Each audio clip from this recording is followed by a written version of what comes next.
Hello everyone, स्वागत है आप सभी का मैट कैम क्लासेस में। And today we have a very special guest with us, miss Sandhya, a very recent achiever of CSIR NET Chemical Science June 2025.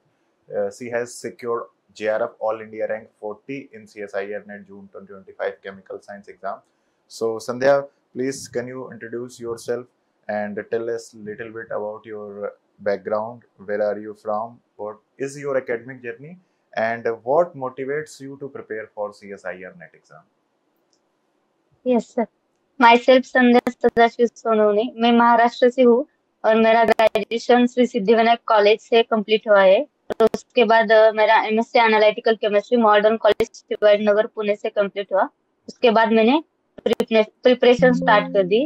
और जब जून का अटेम्प्ट हुआ था 2024 का, तब मेरा स्कोर बहुत कम आया था। उसके बाद मैंने मेडिकल क्लासेस ज्वाइन कर दे और उसके बाद दिसंबर का ही दिया। उसमें मैं जनरल कैटेगरी से हो तो इसलिए सिर्फ मेरा पीएच जो ओनली हुआ, उसका स्कोर 97.5 था और अब 109 स्कोर जेआरएफ होगा।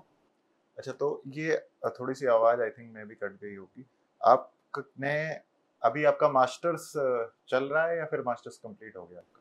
नहीं नहीं, 2024 में कंप्लीट हुआ है सर। ओके ओके, 2024 में कंप्लीट हुआ। हम्म। सो आपने मतलब सीएसआईआर नेट केमिकल साइंस की जर्नी फर्स्ट टाइम कब स्टार्ट करी थी? लाइक कि व्हेन यू हैव डिसाइडेड कि अब सीएसआईआर नेट के एग्जाम को स्टार्ट करते हैं इसकी प्रिपरेशन।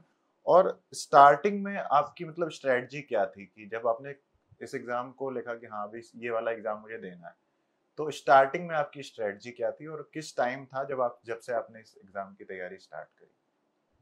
मैंने सर एक्चुअल में जुलाई से स्टार्ट किया प्रिपरेशन। उसके पहले मेरे जो कॉलेज के टीचर थे उसने मुझे वो सब सीएसआर नेट वगैरह उस एग्जाम के बारे में बताया। और उसके पहले मैंने एक अटेम्प्ट दिया था, तो मुझे ऐसा लगा कि नहीं, मेरे से नहीं होगा। तब मैंने कोई क्लासेस वगैरह नहीं लिए थे, सिर्फ ऐसा ही दिया था फर्स्ट टाइम अटेम्प्ट। उसके बाद मेडिकल क्लासेस ज्वाइन कर दी और उसके बाद ही फुल प्रिपरेशन कर दी। डेली कंटिन्यू मैं लाइब्रेरी में बैठती थी, सिर्फ पढ़ाई करती थी, कहाँ ज्वाइन वगैरह नहीं किया था, सिर्फ पढ़ाई करती थी। तो मतलब लास्ट 1 ईयर से आप फुल टाइम प्रिपरेशन कर रहे यस। थे? Yes sir. Yes okay, very nice very nice. अच्छा, संध्या, आपका डेली रूटीन क्या था जब भी आप तैयारी कर रहे थे? तो जो भी लास्ट के 6 मंथ या 1 ईयर का, कि कितने टाइम पढ़ना होता था, क्या दिन भर का डेली रूटीन क्या रहता था आपका? सर, मैं सुबह 7 बजे लाइब्रेरी में जाती थी। उससे जो 2 घंटे 7 से 9 बजे तक मैं सब रिवाइज करती थी पिछले दिन का। और उसके बाद नाश्ता वगैरह होता था और उसके बाद में 11 बजे तक फिर लेक्चर करती थी। उसके बाद खाना और फिर से लाइब्रेरी में थोड़ा आधा घंटा हाँ सोती थी जब हाँ, और जरूरी है वहां वो। से कंटिन्यू करती थी। और रात को 12 बजे तक मैं लाइब्रेरी की थी और उसके बाद 6 घंटे की स्लीप और फिर कंटिन्यू। से वही रूटीन था, 7 बजे library. Okay, that is very nice that you have like totally full time invest थे आप तैयारी में। और स्टार्टिंग में तो मैं तो एनालिटिकल की स्टूडेंट थी, तो स्टार्टिंग में मुझे ऑर्गेनिक में बहुत दिक्कत हुई, बहुत मतलब मैं तो रोती थी, मुझे होगा या नहीं होगा, ये बहुत डिमोटिवेट रहता था। और मैंने मैडकेम क्लासेस ज्वाइन कर दी और उसमें सब बेसिक से क्लियर किया आप सबने। तो उसके बाद कॉन्फिडेंस बढ़ गया और रेफरेंस बुक के प्रॉब्लम और पीवाईक्यू रिवीजन के साथ सब अच्छे से हुआ। अच्छा अच्छा। अच्छा, संध्या, आपने मेनली रिसोर्सेस कौन कौन से यूज किए थे? कि कौन सी ऐसी कोई बुक्स हो गई, ठीक है, या फिर कोई नोट्स हो गए, और फिर ऑनलाइन क्लासेस में मतलब आपने मैडकेम को किस तरीके से यूज किया? मैंने सारे लेक्चर्स ऑर्गेनिक और फिजिकल के स्टार्टिंग में मैंने इनऑर्गेनिक और उसके बाद ऑर्गेनिक फुल टाइम कंप्लीट किया। उसके बाद फिजिकल के सिलेक्ट टॉपिक किए और मैडकेम के पीवाईक्यू मैंने बहुत सॉल्व किए। पीवाईक्यू और रिवीजन मैं डेली करती थी। जब भी मेरा वो सब रिमेम्बर था, वो रिएजेंट वगैरह, फिर भी मैं एक बार सोने से पहले एक बार देखती थी। सुबह लाइब्रेरी में भी गई तो वहां पर भी देखती थी एक बार, तब देखती थी। और टेस्ट सीरीज भी मैंने ज्वाइन अभी नहीं किया था पर दिसंबर के अटेम्प्ट वहाँ मैंने टेस्ट सीरीज ज्वाइन की थी मैडकेम की। अच्छा आपने। और मैंने ऑर्गेनिक के जी लिए जी। हाँ हाँ। नान्स बहुत रेफर किए, 3-4 बार मैंने नान्स के क्वेश्चन सॉल्व किए। और उसके जो एक्सरसाइज के क्वेश्चन थे ना वो भी किए, और कैरोल सर को रेफर किया। अजय कुमार तो 3-4 बार इनऑर्गेनिक के लिए मैंने पढ़ाई। बहुत बहुत बढ़िया। तो अच्छा आपका जो सिलेबस था सीएसआईआर नेट का, तो उसमें लाइक आपने कितने कितने टॉपिक्स आपने कवर किए थे एग्जाम के लिए, या फिर कौन से ऐसे टॉपिक्स थे जो आप नहीं पढ़ के गए थे, और कितने टाइम पहले आपने मतलब ऐसा हो गया था कि हाँ मैंने जितना पढ़ना था पढ़ लिया, अब आप क्वेश्चन प्रैक्टिस या रिवीजन में ही इन्वेस्टेड थे एग्जाम से कितने टाइम पहले, या फिर एग्जाम तक ही टॉपिक कवर चल रहे थे? मैंने जब सर दिसंबर 2024 का अटेम्प्ट दिया था ना, हाँ। वहां पर मैंने सिर्फ ऑर्गेनिक और ये इनऑर्गेनिक की पढ़ाई की थी। सभी टॉपिक किए थे, इनऑर्गेनिक के भी न्यूक्लियर केमिस्ट्री वगैरह वही टॉपिक नहीं किए थे, इनऑर्गेनिक स्पेक्ट्रोस्कोपी वगैरह। तो उसके बाद जब मेरा 97.5 स्कोर आया तो मैंने फिजिकल पे भी कोई सिलेक्टिव टॉपिक किए। और अभी कोई और पीवाईक्यू बहुत ज्यादा किए मैंने, मैड के सभी पीवाईक्यू बार बार के। और आपने अब लास्ट में जो पीवाईक्यू रिवाइज करते थे ना, वो सब पीवाईक्यू 2015 वगैरह के, वो भी मैंने सभी लेक्चर देखे, सब और सब किया। सिलेबस कितने टाइम पहले आपका लाइक कवर हो गया था, कि 1 महीने 2 महीने पहले, या फिर? नहीं, सिलेबस मैंने 2 या 3 महीने पहले किया था, और 3 महीने तो सिलेबस कंप्लीट किया था, और उसके बाद सिर्फ टेस्ट सीरीज रिवीजन इतना ही किया। उसके पहले मैंने रेफरेंस बुक भी बहुत रीड किए, और उसके बाद सिर्फ रिवीजन शॉर्ट नोट्स रिवाइज किए। बिल्कुल मैंने ये रिएजेंट वगैरह सिर्फ एक ही पेज में मतलब ऑक्सीडाइजिंग एजेंट सिर्फ एक ही पेज में सब बैठाया था, और मेरे सामने मैंने चिपका दिया हाँ, था ऑल पर सब रिएजेंट वगैरह सब। हाँ, तो ये आप सभी को भी मतलब इस बात का ध्यान रखना चाहिए कि एग्जाम से काफी पहले सिलेबस कवर करना पड़ता है ना, ताकि yes sir. Sufficient question practice हो सके, क्योंकि इस बार का एग्जाम ऐसा ही था। अब आपके साथ भी पैनिक हुआ होगा जब पेपर देखा कि इतना टफ है, क्या है? बहुत टफ गया सर। मैंने पार्ट सी में तो लास्ट के 5 या 10 क्वेश्चन मैंने देखे ही नहीं। और हाँ जब वो फुल पेपर आया आंसर किया है, तो मुझे लगा कितनी इजी थे वो पार्ट सी के हाँ क्वेश्चन, पर मुझे टाइम मैनेज नहीं हुआ, पेपर हाँ, बहुत वरना और लेंदी भी था। स्कोर अच्छा होता। अच्छा हम्म। आपने संध्या क्वेश्चन पेपर अटेम्प्ट कैसे किया था, कि पहले क्या पार्ट, और कितनी कितनी देर में आपने स्विच किया, क्योंकि पेपर इस बार काफी चैलेंजिंग था, तो that hmm, will be hmm, very helpful for all the aspirants also.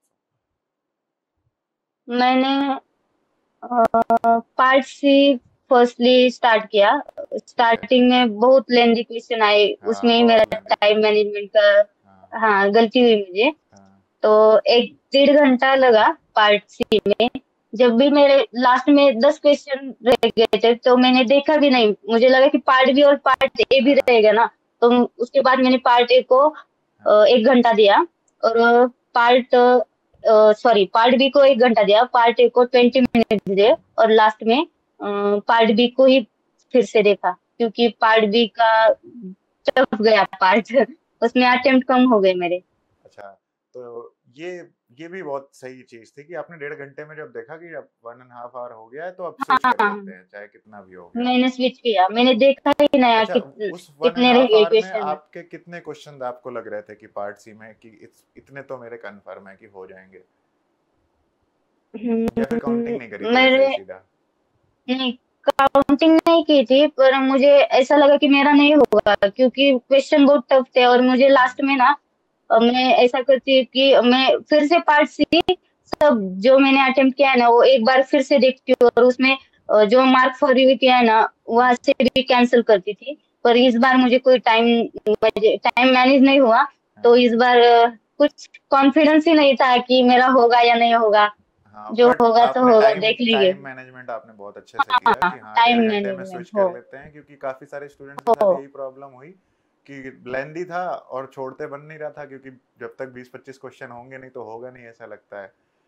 तो वो आपने स्विच किया, वो दिसंबर के बहुत सही अटेम्प्ट किया। में सर हाँ। मेरी एक गलती हो गई, मैंने हम्म, पार्ट सी को 2 घंटे दिए। दिसंबर में। इसलिए पार्ट ए तो मैंने देखा ही नहीं। और हाँ पार्ट बी का 1 घंटा दिया। तो हाँ पार्ट ए में बहुत इजी क्वेश्चन थे, हाँ तो इसलिए मेरा दिसंबर के अटेम्प्ट में हाँ। स्कोर कम आया, इसलिए मैंने 1.5 घंटा ही दिया पार्ट सी को। अच्छा, what was your like the biggest challenge you faced during the preparation? सबसे बड़ी आपके लिए सबसे बड़ी प्रॉब्लम क्या थी इस एग्जाम की तैयारी ऑर्गेनिक केमिस्ट्री। में? हाँ मैं रोती थी सर स्टार्टिंग में, हाँ मुझे कुछ नहीं आता था ऑर्गेनिक का, हाँ बहुत बहुत दिक्कत हुई ऑर्गेनिक हाँ में। पर जब जब मुझे लगा कि मेरा ऑर्गेनिक बहुत वीक है, तो मैंने सिर्फ ऑर्गेनिक पर फोकस किया, हाँ साइड बाय साइड। पहले इनऑर्गेनिक ही किया, पर हाँ सब रेफरेंस बुक लेडन वगैरह मैंने नाज बहुत किया, नाज और कैरोथोर बहुत ज्यादा किया, बहुत। बहुत बढ़िया। कैरोथोर 2 बार, नाज 3 बार किया हो, हाँ इसलिए मुझे वो और क्वेश्चन प्रैक्टिस बहुत की मैंने, हाँ बहुत ज्यादा की, पीवाईक्यू बहुत ज्यादा सॉल्व किए, तो उसके बाद मुझे कॉन्फिडेंस आ गया। बिल्कुल। देखिए, अब आप लोग भी ऑर्गेनिक से बहुत डरते होंगे, मैं मुझे भी ऑर्गेनिक से कभी कभी बहुत डर लगता है, बट हाँ, अगर आप टाइम देंगे उस चीज को तो फिर कुछ भी और इम्पॉसिबल नहीं है। बहुत ऑर्गेनिक बढ़िया। वाला टाइल है, तो 2 दिन नहीं देखेंगे तो तीसरे दिन क्या पढ़ा है अगले पिछले दिन, हाँ तो वो भी नहीं समझ आता। हाँ, तो जब तक डेली उसकी रिवीजन प्रैक्टिस ना करने करते पड़ते रहो हैं। आप बार बार। यस सर, हाँ। हाँ जब प्रैक्टिस करेंगे तो ऑर्गेनिक इजी है, कॉन्फिडेंस आता है हाँ। उसके बाद। अच्छा, अब आपने दिसंबर का एग्जाम दिया, उसमें भी मतलब हुआ नहीं, ठीक है, और तो ये जो सेल्फ डाउट आता है, उसके बाद जो स्ट्रेस आता है, उसके बाद कॉन्फिडेंस लो होता है, उसको कैसे मैनेज किया कि अब फिर से स्टार्ट करते हैं, या what was your thought process at that time? जब जब उसके पहले आईआईटी गेट का रिजल्ट आया था, उसमें हुआ मेरा, ओके। और पुणे यूनिवर्सिटी के पीएचडी एग्जाम का भी हुआ मेरा, हाँ पर मुझे सीएसआईआर जेआरएफ करना था। हाँ तो मैंने यही डिसाइड किया था, ये लास्ट अटेम्प्ट, अब इसके बाद नहीं करूंगी। हाँ मेरा दिसंबर का अटेम्प्ट में पीएचडी ओनली हुआ था, तो मैं इधर हाँ। उधर तो कहाँ से इंस्टीट्यूट में ज्वाइन करूंगी, हाँ उसके बाद नहीं करूंगी ट्राई, क्योंकि ऐसा लगता है कि इतना करने के बाद भी कट ऑफ इतना लगता है जनरल का, तो बहुत दिक्कत होती है, हाँ। तो बहुत डिमोटिवेट होती थी मैं। पर उसके बाद किया, पर ये लास्ट अटेम्प्ट देना था, मैं दिसंबर के लिए प्रिपेयर नहीं थी। हाँ, तो ये एक बार सोचना पड़ता है कि भाई अब इसी बार है, एक ही बार देते हैं जितने एफर्ट देने।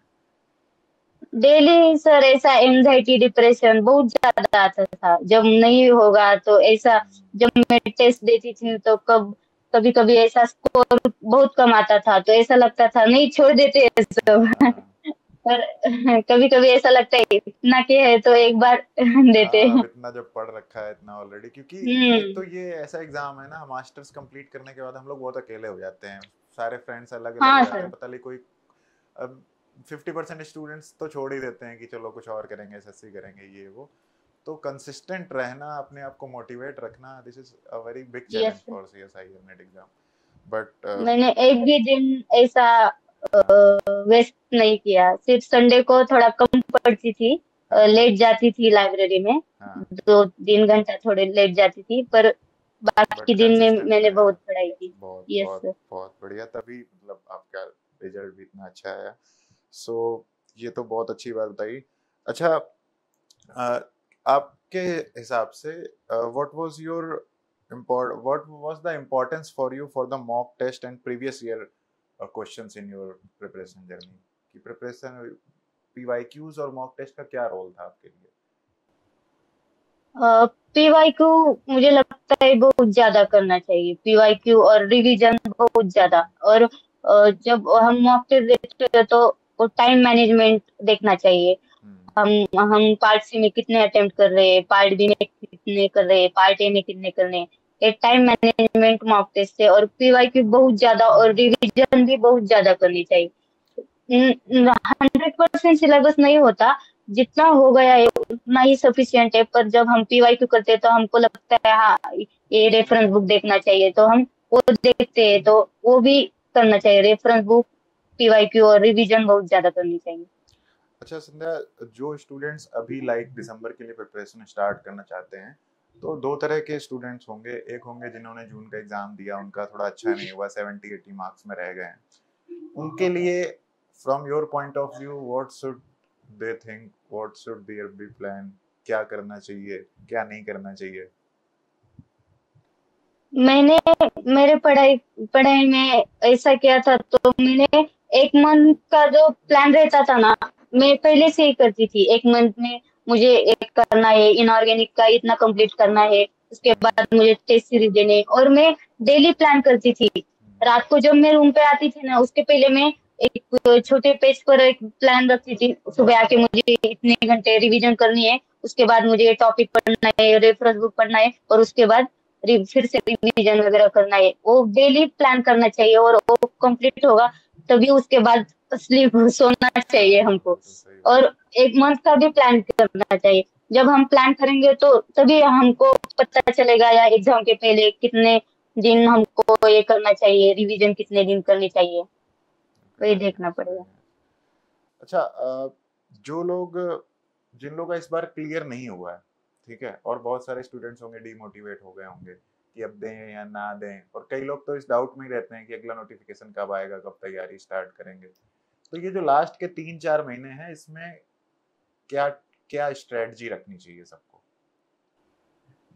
मुझे लगता है जब हमारी एग्जाम हो गई, हमको लगा ना कि हमारा एग्जाम अच्छा नहीं हुआ, तो उसी के दूसरे ही दिन से हमको स्टार्ट करना चाहिए प्रिपरेशन। Very nice. हमको देखना नहीं चाहिए आंसर की कब आएगी, हमारा स्कोर कितना आएगा, नोटिफिकेशन कब आएगा। उसमें 2-3 मंथ जाते हैं, और उसके बाद सिर्फ 2-3 मंथ रहते हैं, हाँ तो उसमें कुछ नहीं होगा ना। उसके हाँ पहले हमको प्रिपरेशन स्टार्ट करनी चाहिए। जब मेरा दिसंबर का अटेम्प्ट हुआ, हाँ। उसके दूसरे दिन से ही मैंने प्रिपरेशन स्टार्ट क्या किया। मुझे बात लगा था कि मेरा जेआरएफ है। नहीं होगा, मुझे होगा तो सिर्फ पीएचडी ओनली। तो उसके बाद मैंने प्रिपरेशन शुरू कर दिया। मैंने हाँ सिर्फ रेफरेंस बुक वगैरह रीड की।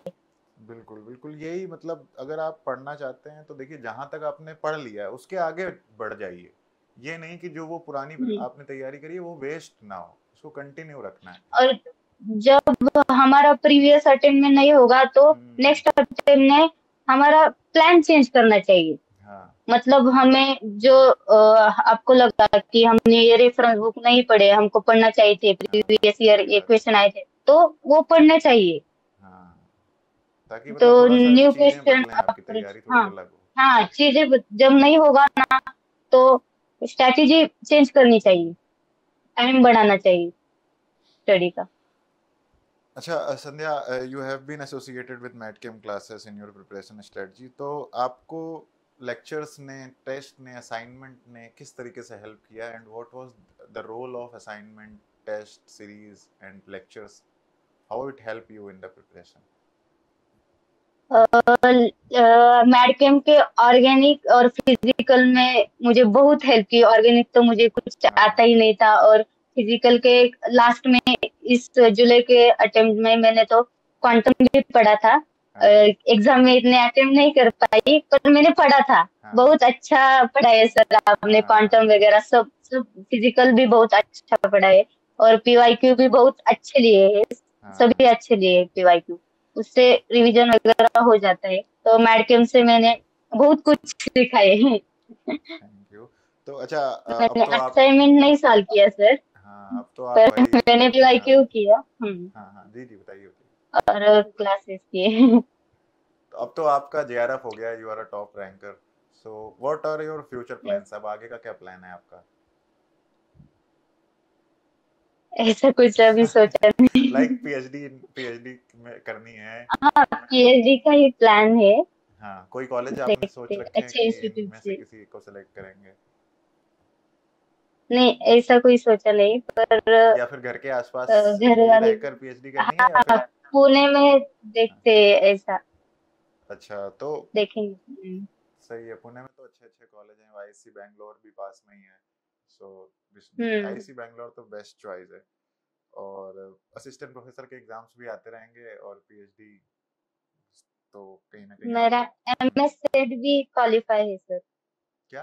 Gate? MS SET, Maharashtra SET. अच्छा, MH SET, okay okay. Hmm. That is very nice. So thank you so much Sandhya for sharing your journey with us. और मैं सबको बता दूं, अभी कुछ देर पहले हम लोग फंस भी गए थे ऑडियो वीडियो में, तो वो पेशेंस रखा आपने, thank you so much, and thank you so much for joining the interview, and wishing you all the very very best for your future endeavours. अभी तो ये स्टार्टिंग ही है, अभी तो एक एलिजिबिलिटी क्रैक हुई है, बट ये जो आपने पढ़ाई करी है इसको कंसिस्टेंट रखना, जो नोट्स हैं, जो ये सारी चीजें बहुत काम आएंगी अभी आगे। ठीक है, तो पीएचडी यस सर। हो गया, जियो साइंटिस्ट का एग्जाम हो गया, असिस्टेंट प्रोफेसर के भी एग्जाम्स आएंगे, उसको कंटिन्यू रखिए जब तक आपका जो फाइनल गोल है वो ना हो जाए। एंड हम बहुत सारी शुभकामनाएं देते हैं आपको, इतनी आपने मेहनत करी उसके लिए, आपकी रैंक के लिए। Thank you so much for joining us in this. Thank you so much MadChem classes और happy teachers day sir. Thank you so thank you much. So much, all the best, God bless. Thank you sir. Bye.